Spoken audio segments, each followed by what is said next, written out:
Mi nombre es Dan Lafferty y esta es mi historia. Nací en una familia mormona en Utah, en un hogar donde la religión lo era todo. Desde que tengo memoria, la Iglesia de Jesucristo de los Santos de los Últimos Días fue el centro de nuestras vidas.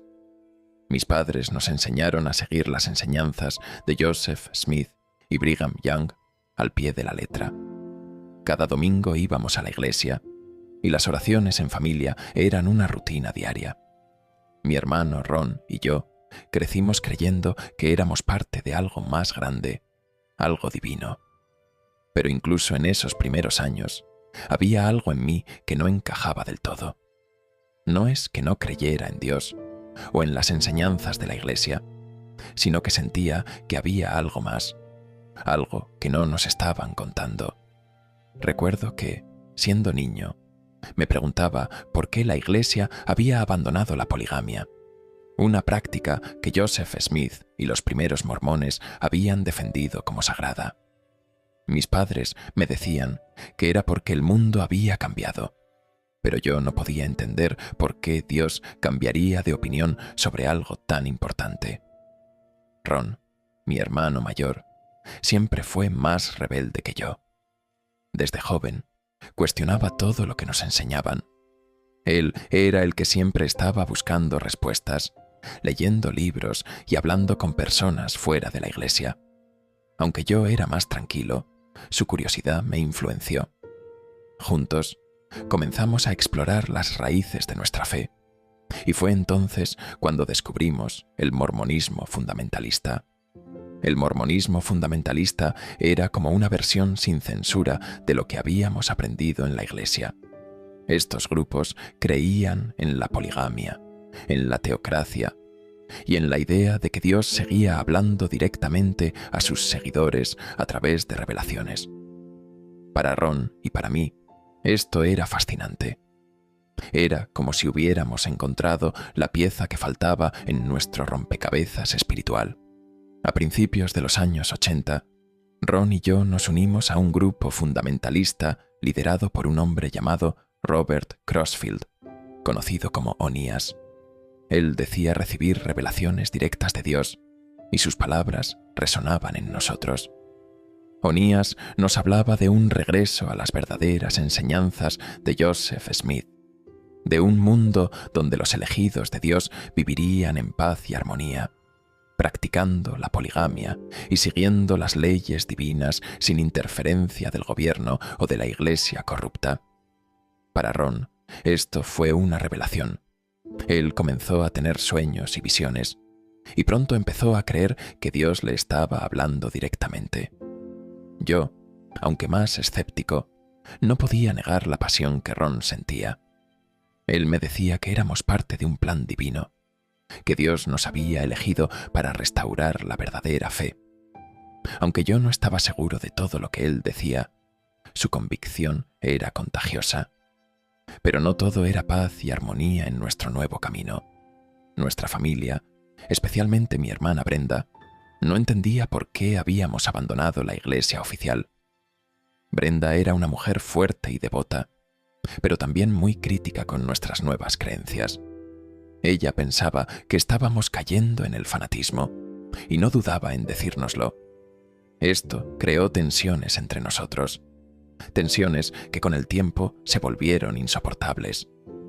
En ese entonces no podía imaginar hasta dónde nos llevarían estas creencias. No sabía que estábamos al borde de un abismo que cambiaría nuestras vidas para siempre. Pero eso es algo de lo que hablaré más adelante. Por ahora, solo puedo decir que aquellos primeros años en el mormonismo fundamentalista fueron un tiempo de búsqueda, de preguntas y de una fe que, aunque intensa, estaba llena de sombras. Después de unirnos al grupo de Onías, mi hermano Ron comenzó a experimentar lo que él llamaba revelaciones directas de Dios. Al principio, eran mensajes simples, como instrucciones sobre cómo vivir una vida más piadosa o cómo prepararnos para los tiempos difíciles que vendrían. Pero con el tiempo, esas revelaciones se volvieron más oscuras, más extremas. Ron decía que Dios le hablaba en sueños y visiones, y que le estaba dando instrucciones específicas sobre lo que debíamos hacer para cumplir con su voluntad. Yo, aunque seguía a Ron en este camino, no podía evitar sentirme incómodo con algunas de las cosas que él decía. Por ejemplo, Ron comenzó a hablar de que Dios le había ordenado que tomara varias esposas, siguiendo la práctica de la poligamia. Él creía que esto era esencial para nuestra salvación, y que aquellos que no lo hicieran serían castigados. Aunque yo entendía la base histórica de la poligamia en el mormonismo, me costaba aceptar que Dios nos estuviera pidiendo algo tan radical en los tiempos modernos. Pero Ron no se detuvo ahí. Pronto comenzó a hablar de que Dios le había revelado que ciertas personas en nuestras vidas eran obstáculos para su plan. Entre esas personas estaba nuestra hermana Brenda. Brenda, quien siempre había sido una voz de razón en nuestra familia, se había opuesto abiertamente a nuestras nuevas creencias. Ella pensaba que estábamos perdiendo el rumbo, que nos estábamos alejando de la fe verdadera al seguir a estos grupos fundamentalistas. Para Ron, sus críticas eran una afrenta directa a lo que él creía que era la voluntad de Dios. Las tensiones en la familia llegaron a un punto crítico cuando Brenda y su esposo, Allen, decidieron distanciarse de nosotros. Ellos no querían tener nada que ver con nuestras creencias radicales, y eso enfureció a Ron. Él comenzó a decir que Brenda era una hereje y que su influencia estaba corrompiendo a la familia.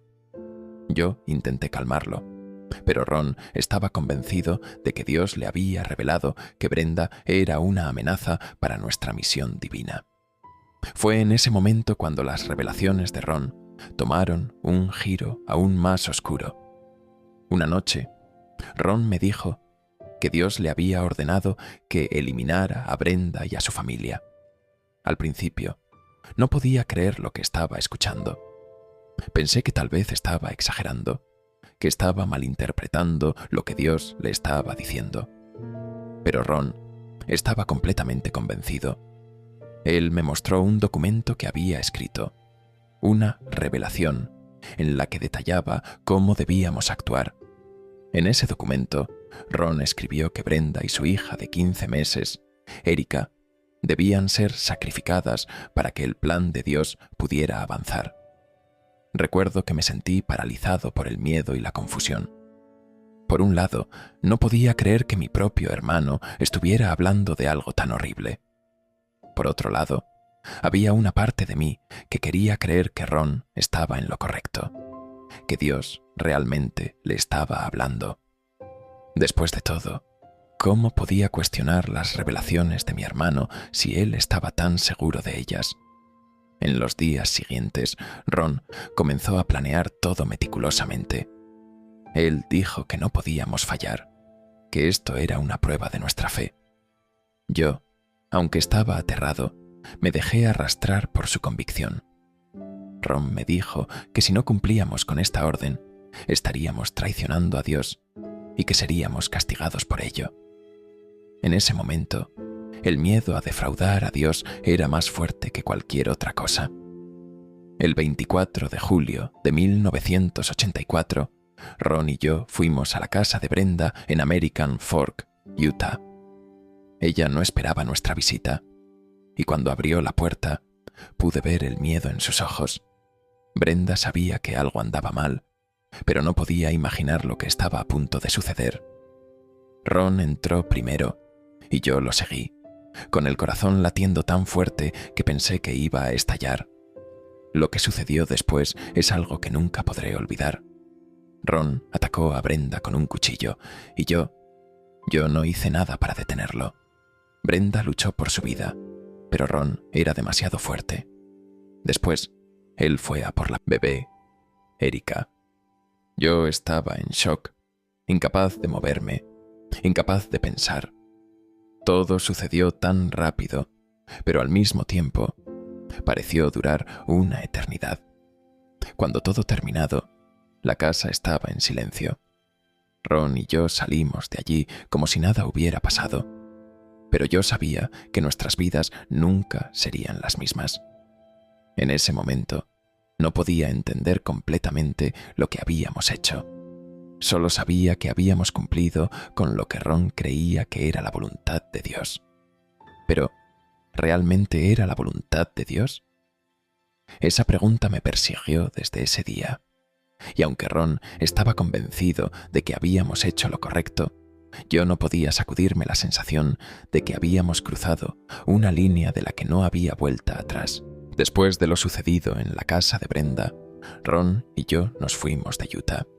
Sabíamos que la policía nos buscaría, y Ron estaba convencido de que Dios nos protegería si seguíamos sus instrucciones.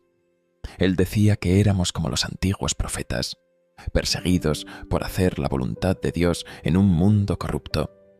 Yo, aunque todavía estaba en shock por lo que habíamos hecho, seguía a Ron porque no sabía qué más hacer.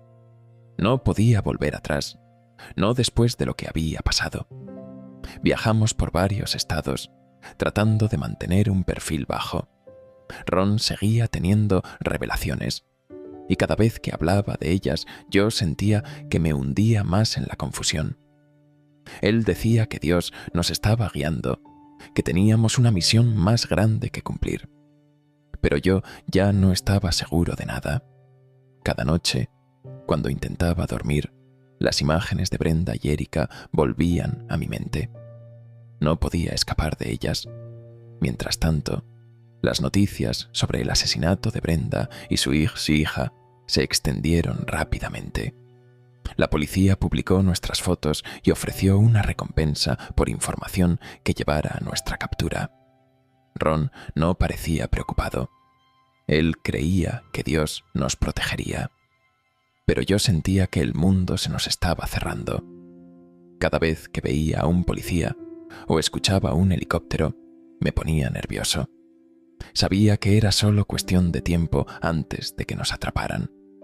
Finalmente, el 30 de julio de 1984, solo 6 días después del asesinato, la policía nos encontró en una carretera en Wyoming. Ron y yo estábamos en nuestro automóvil cuando varios coches patrulla nos rodearon. No hubo resistencia. Sabíamos que no había escapatoria. Nos arrestaron y nos llevaron de vuelta a Utah para enfrentar cargos por el asesinato de Brenda y Erika. En la cárcel, comencé a reflexionar sobre todo lo que había sucedido. Ron seguía convencido de que habíamos hecho lo correcto, de que habíamos cumplido con la voluntad de Dios. Pero yo ya no estaba tan seguro. Las dudas comenzaron a crecer en mi mente. ¿Realmente Dios nos había ordenado matar a Brenda y a su hija? ¿O habíamos malinterpretado las revelaciones de Ron? O peor aún, habíamos sido engañados por nuestras propias creencias extremistas. Recuerdo una noche en particular, sentado en mi celda, mirando las paredes frías y grises. Me preguntaba cómo había llegado a este punto. Había crecido en una familia amorosa, en una comunidad religiosa que valoraba la fe y la moral. ¿Cómo había terminado aquí, acusado de un crimen tan horrible? ¿Cómo había permitido que las creencias de Ron me llevaran a algo tan terrible? Fue entonces cuando comencé a cuestionar todo lo que creía. Si Dios era amor, como nos habían enseñado desde niños, ¿cómo podía haber ordenado algo tan cruel? ¿Cómo podía justificar el asesinato de una madre y su bebé? Las preguntas no dejaban de dar vueltas en mi cabeza y no encontraba respuestas. Ron, por su parte, seguía firme en sus creencias. En la cárcel, él hablaba con otros reclusos sobre sus revelaciones y sobre cómo Dios lo había elegido para una misión especial. Algunos lo escuchaban con interés, otros lo evitaban.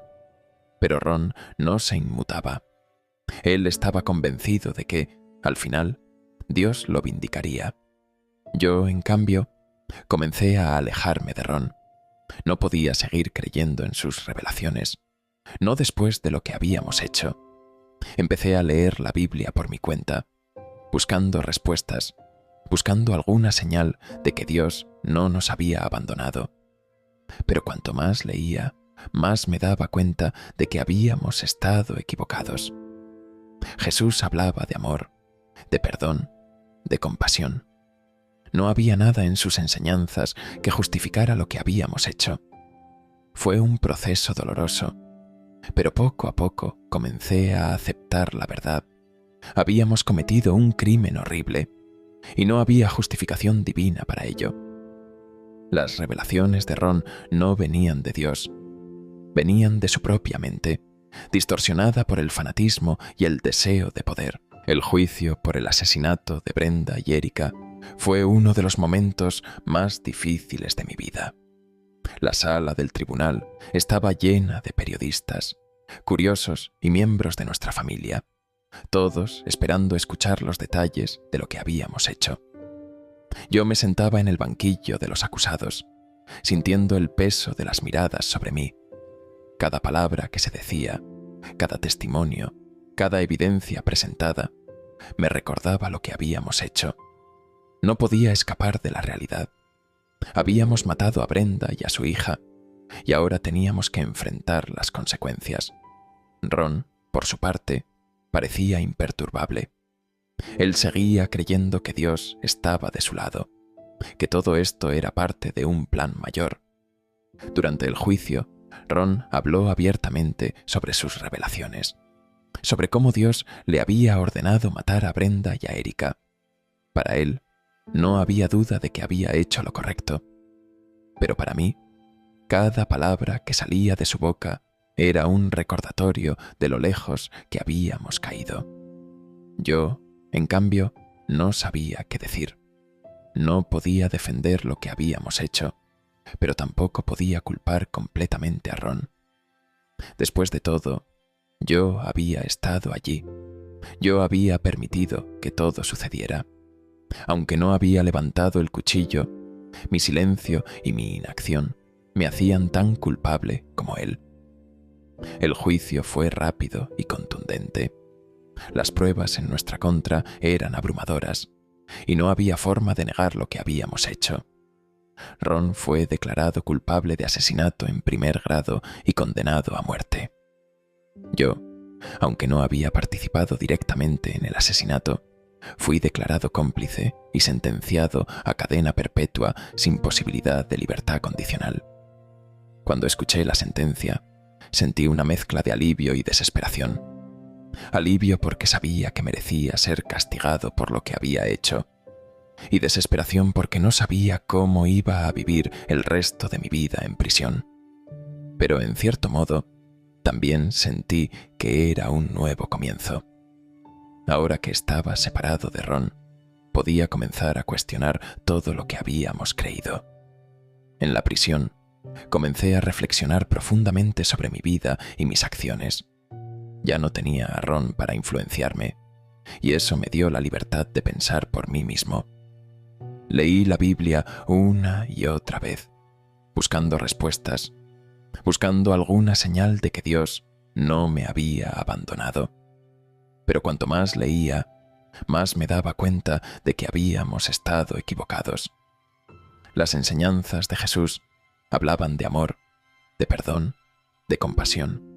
No había nada en sus palabras que justificara la violencia que habíamos cometido.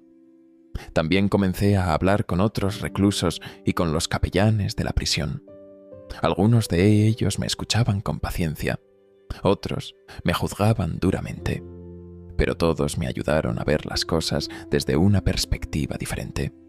Me di cuenta de que el fanatismo religioso nos había cegado, que habíamos permitido que nuestras creencias nos llevaran a cometer un acto horrible en nombre de Dios. Fue un proceso doloroso, pero poco a poco comencé a aceptar la verdad. Habíamos cometido un crimen atroz, y no había justificación divina para ello. Las revelaciones de Ron no venían de Dios, venían de su propia mente, distorsionada por el fanatismo y el deseo de poder.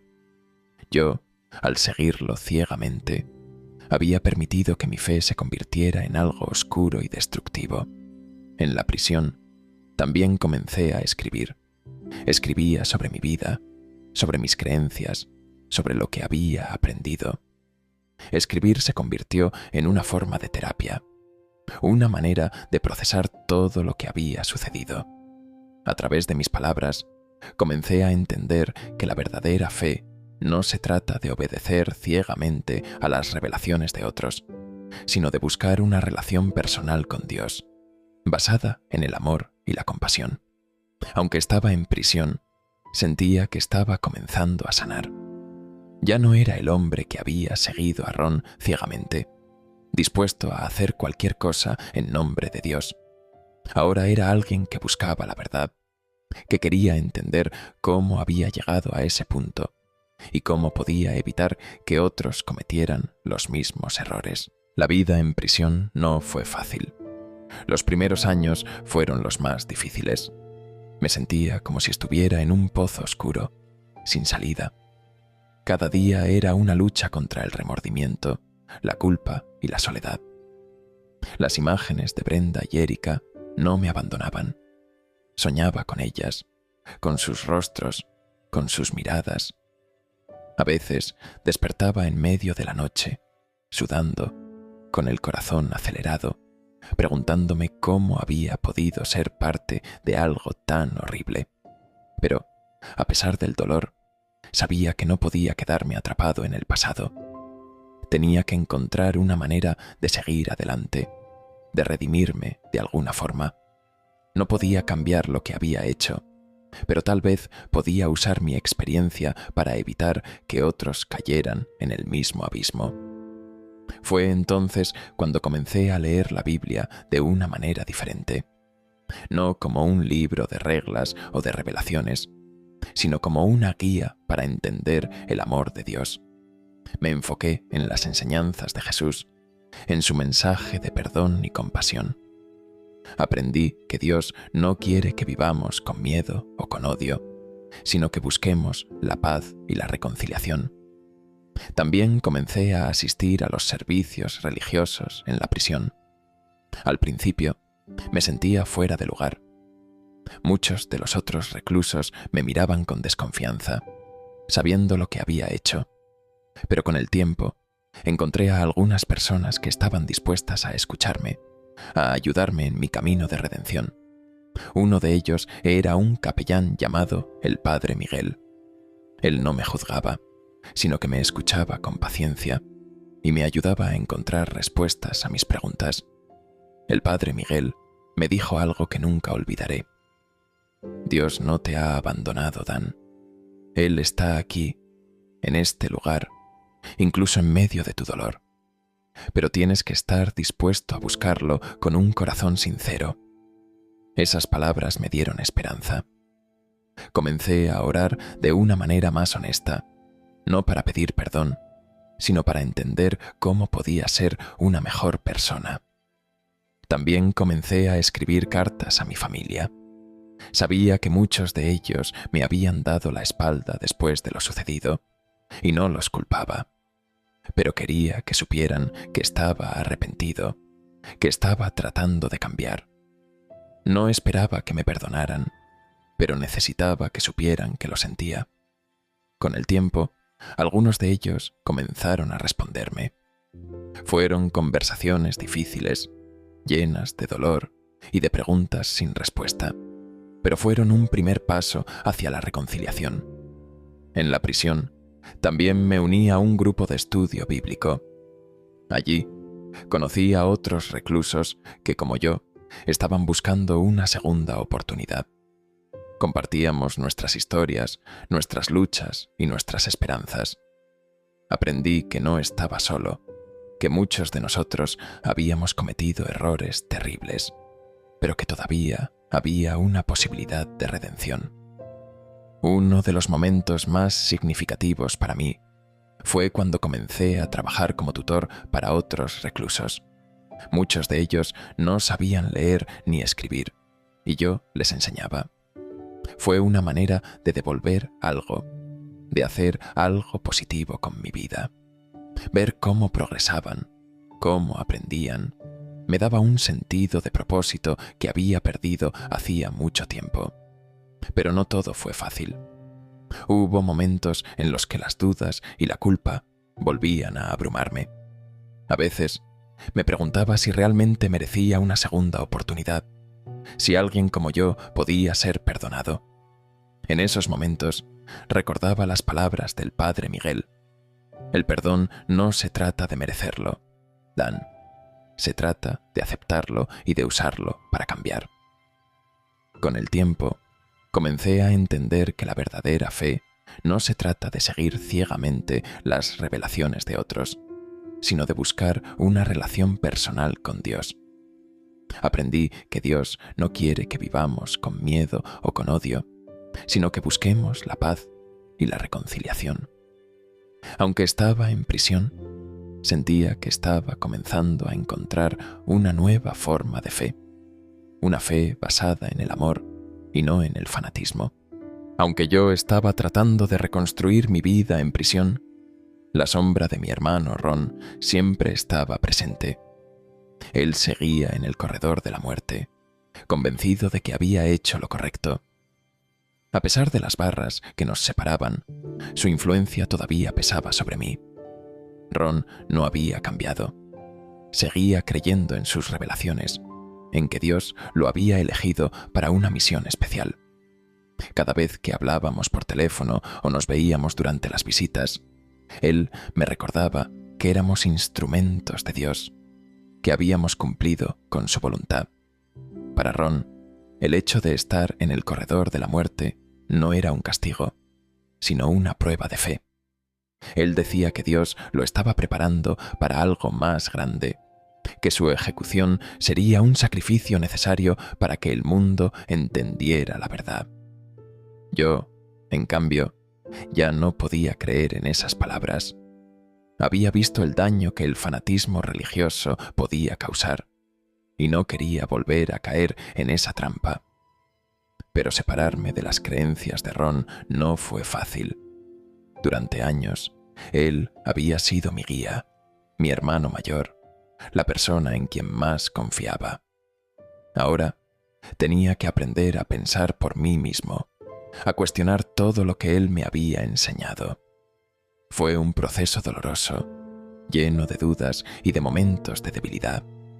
A veces me preguntaba si Ron tenía razón, si realmente éramos parte de un plan divino.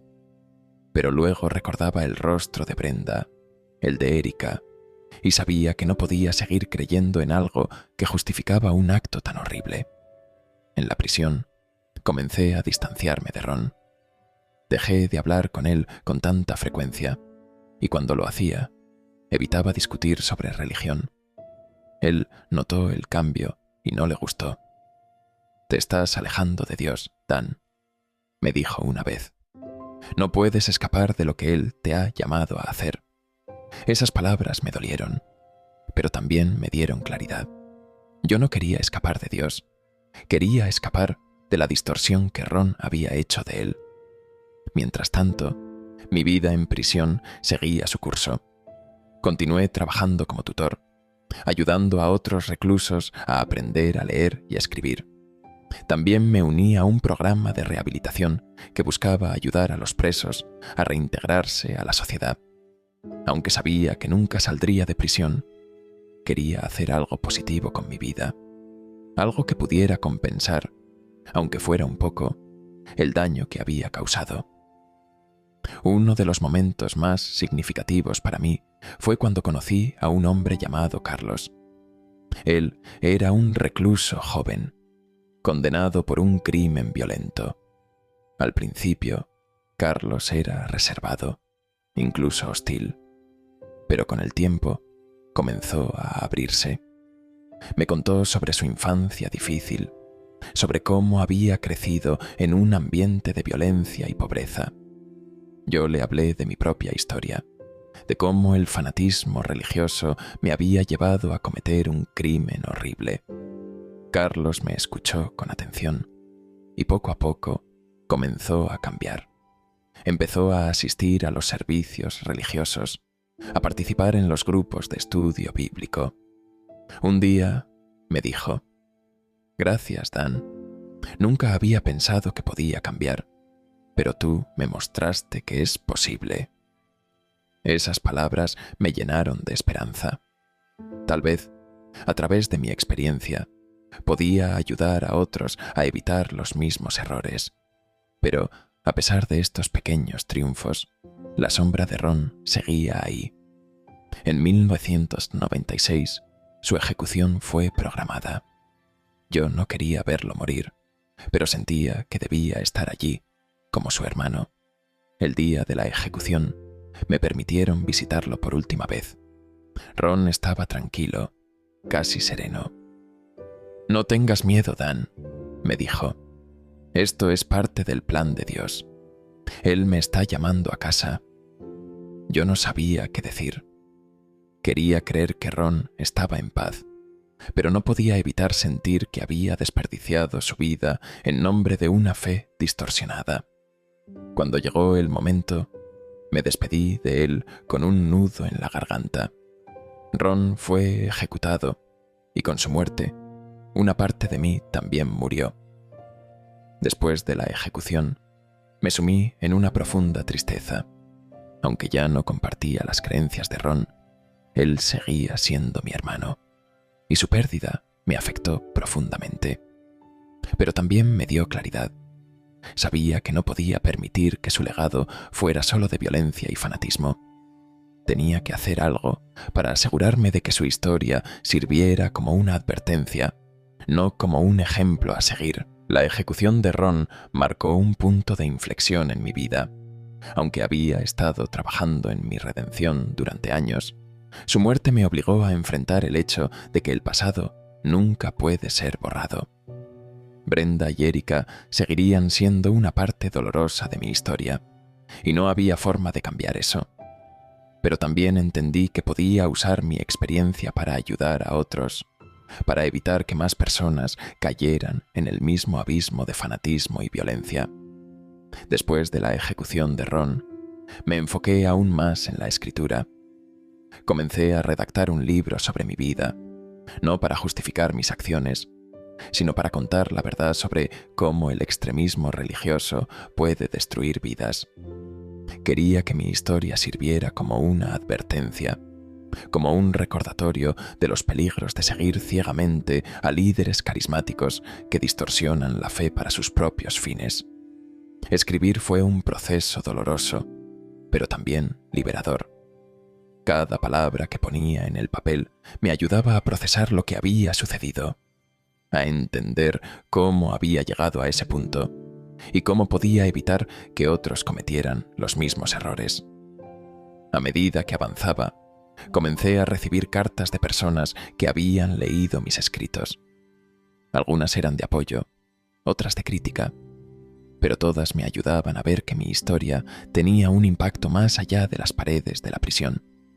Una de las cartas que más me conmovió fue la de una mujer llamada María. Ella me escribió para decirme que su hijo había estado involucrado en un grupo religioso extremista, pero que después de leer mi historia había decidido alejarse. «Gracias por compartir tu experiencia», escribió. «Le salvaste la vida a mi hijo». Esas palabras me dieron un sentido de propósito que no había sentido en años. Tal vez, a través de mi dolor, podía ayudar a otros a evitar el mismo destino. En la prisión, también continué trabajando con otros reclusos. Me convertí en una especie de mentor para aquellos que buscaban cambiar sus vidas. Les hablaba de mi experiencia, de cómo el fanatismo me había llevado a cometer un crimen horrible, pero también de cómo había encontrado una nueva forma de fe, una basada en el amor y no en el odio. Aunque sabía que no podía cambiar el pasado, podía ayudar a otros a construir un futuro mejor. Mi fe también continuó evolucionando. Ya no creía en un Dios que ordenaba asesinatos o que exigía obediencia ciega. En cambio, había encontrado un Dios de amor, un Dios que perdonaba y que ofrecía una segunda oportunidad. Aprendí que la verdadera fe no se trata de seguir reglas estrictas o de creer en revelaciones extremas, sino de buscar una relación personal con Dios, basada en la compasión y la humildad. Aunque estaba en prisión, sentía que había encontrado una nueva libertad. Ya no estaba atrapado por las cadenas del fanatismo o por el miedo a defraudar a Dios. En cambio, había encontrado una fe que me daba paz, que me ayudaba a enfrentar cada día con esperanza. Sabía que nunca podría cambiar lo que había hecho, pero podía usar mi experiencia para hacer el bien, para ayudar a otros a evitar los mismos errores. En los últimos años, he seguido escribiendo y compartiendo mi historia. He hablado con periodistas, con grupos religiosos y con cualquier persona dispuesta a escuchar. No lo hago para buscar atención o para justificar mis acciones, sino para que mi historia sirva como una advertencia. Quiero que la gente entienda que el fanatismo religioso es peligroso, que puede llevar a personas buenas a hacer cosas terribles en nombre de Dios. Aunque sé que nunca saldré de prisión, he encontrado una manera de vivir con propósito. Cada día trato de ser una mejor persona, de ayudar a otros y de honrar la memoria de Brenda y Erika de la única manera que puedo, contando la verdad. Gracias por quedarte hasta aquí. Si te gustó la historia, dale like y suscríbete y activa la campanita para no perderte más historias como esta. Hazme un comentario de qué te pareció esta historia y de qué te gustaría ver en el próximo video. Hasta luego.